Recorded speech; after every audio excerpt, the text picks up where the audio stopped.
actually wild. It has just been revealed that the owner of OnlyFans paid himself a staggering $1.3 million per day in 2022. And because he is still the sole shareholder of the entire company, over the last 3 years, he has paid himself close to $1 billion. OnlyFans itself, which has just 53 employees, made a whopping $1.1 billion in revenue, which hypothetically, if equally split, works out at more than $20 million per employee. The amount of money people spent on OnlyFans in 2022 was, you ready for this? $5.6 billion. Because creators...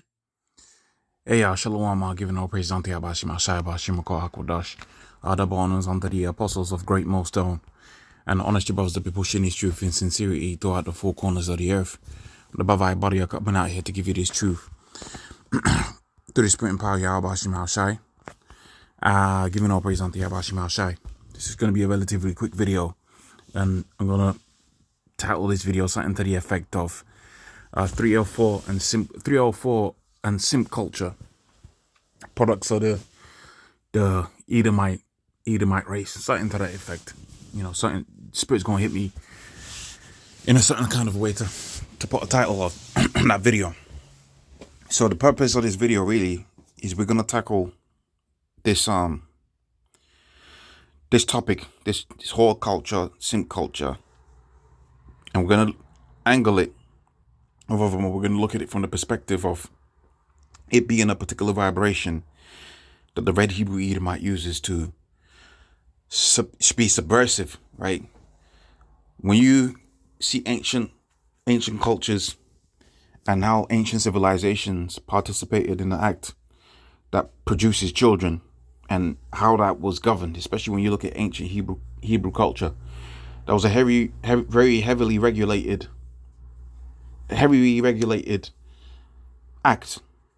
That is to protect the children, right? You learn here at Great Millstone that the Mosai set up the man as the head of the household. But when you look at the laws that we had in place, or that's within the scriptures, you see that all members are protected. Both the man's assets are protected, but too, the women, they were protected under the law too. Okay, everybody had their beautiful role to play within the ancient cultures. But within this culture here, we've got the weaponization of the act of sex, whether it be via the TV programs that we watch, OnlyFans that we just seen here, and also to many other different media streams where, you know, this place is full of flesh, and the scripture says that, right? The lust of the eyes, right? The love of this world, man. Well, that's within the world. You're right. The lust of the flesh, etc., etc. Let me get that precept quick. That's going to be the first precept, actually. We go back to that precept I had a second ago. So if we go to 1 John 2:15, it says here, love not the world, neither the things that are in the world. For if any man love the world, right, the love of the Father is not in him. For all that is in the world, the lust of the flesh, the lust of the eyes, and the pride of life. So the lust of the flesh is something that Esau uses to keep you subverted, right? That's what one of the tactics that Esau uses to keep the men subverted. And in also too, he uses that tactic, and this is an angle that I find particularly humorous. I had that video sent to me from one of my friends in the world, and he sent that to me, and he put a similar sort of thought pattern that I had, but ultimately, what we just seen is, and we know this guy's probably set up. He's probably set up by the elites, the guy that we just seen, and he's getting a billion in 2-3 years off of the back of women whoring themselves out. But here it is. This is a society that will have you believe that you're just free to do whatever you want. The reality of the situation is you're free to do what they allow you to do. Okay, I'm going to repeat that again. You're free to do what they allow you to do. And that's what it comes down to, man. That's what it comes down to. Right? There is no freedom, within Esau's NWO he's going to set up, but you're going to be allowed to do particular things underneath his guidance, on which, when you look at these women with their so-called liberation, yeah, you're allowed to destroy yourself and whore yourself out because that fits into the program and that fits into the enterprise of the wicked. So I just find that hilarious that ultimately with all of these women making all kind of money, really, they're still being pimped. I just find that hilarious. I find that absolutely amusing that you've got all kind of people out here.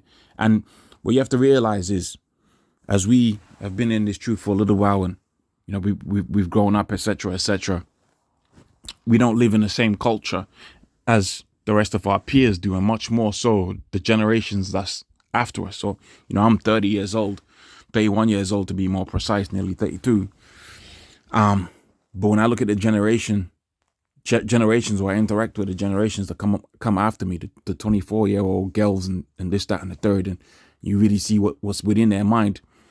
Although when you see the percentage of the people that really be making money on these apps is very small, you can see the agenda has worked.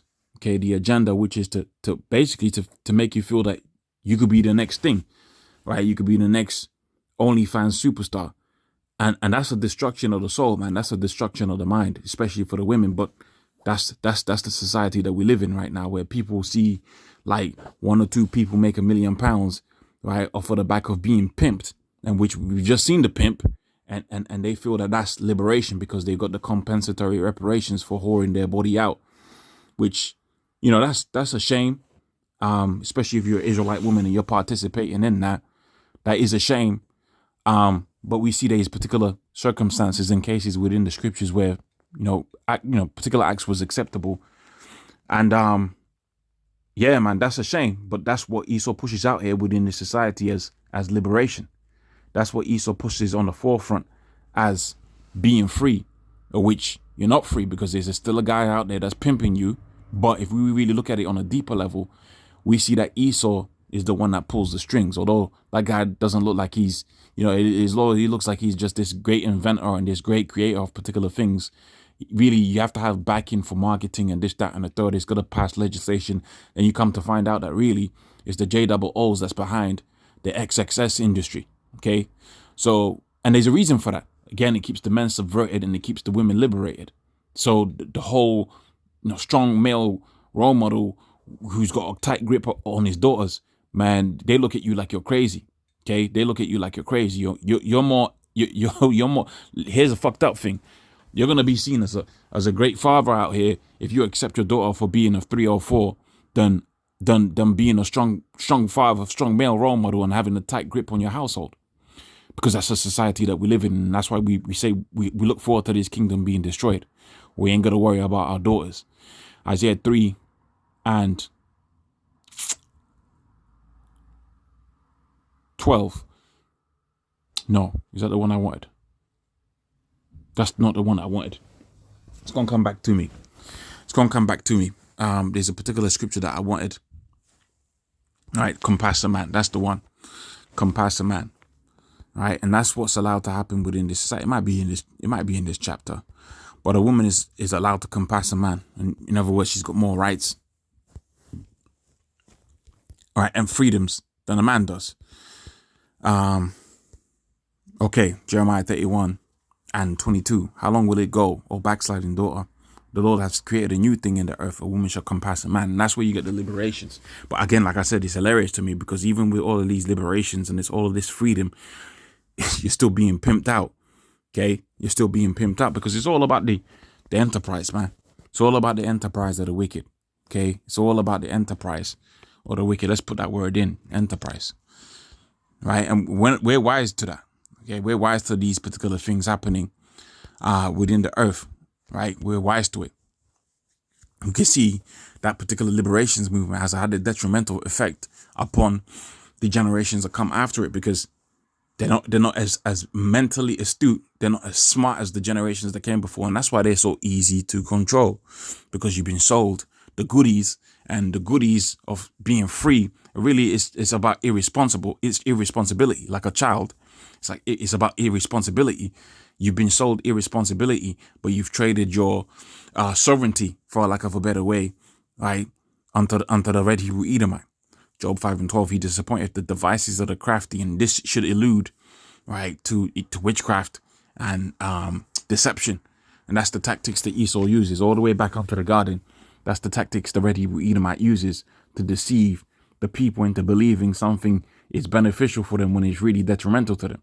Again, like I said, you get sold this idea that you could be a millionaire, right? You could, not have a family, right? That's a very, it's not something that we touch on all the time, but that's a very detrimental idea to push out there into the world, right? But the scripture does say that a wife shall be a harlot within the streets. That's part of the prophecies. It's part of what's happening out here, and it's part of our punishment, and it's a part of the experience of life that we gotta have out here within Babylon, right?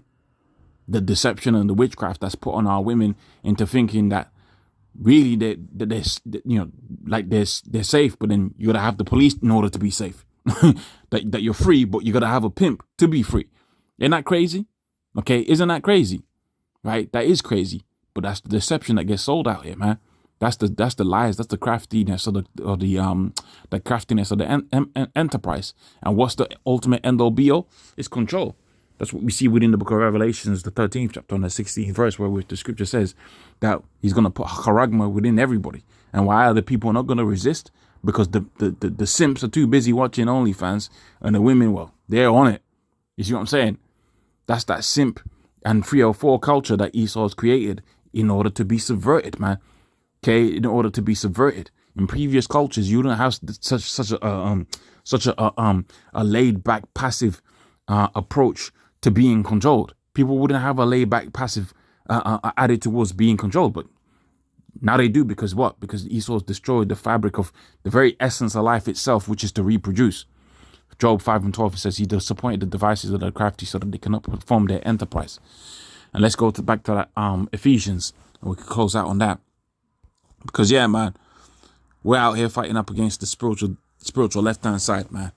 Okay, and the flesh is a major part of that. The flesh is a major part of fighting this battle, because there's so many fleshly distractions when it comes to pushing this workout, man. So many fleshly left hand side distractions.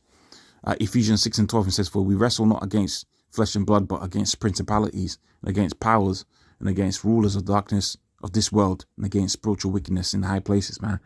Okay, so yeah, that was a madness when I thought about that. I mean, we know that, but when you really see it with the facts and the figures, it's kind of crazy that this liberation and the idea of liberation that these women have hinges off of the back of them being pimped out, which is kind of like what Esau did unto the Negro, Hispanic, and Native American woman to turn them against the Negro, Hispanic, and Native American male.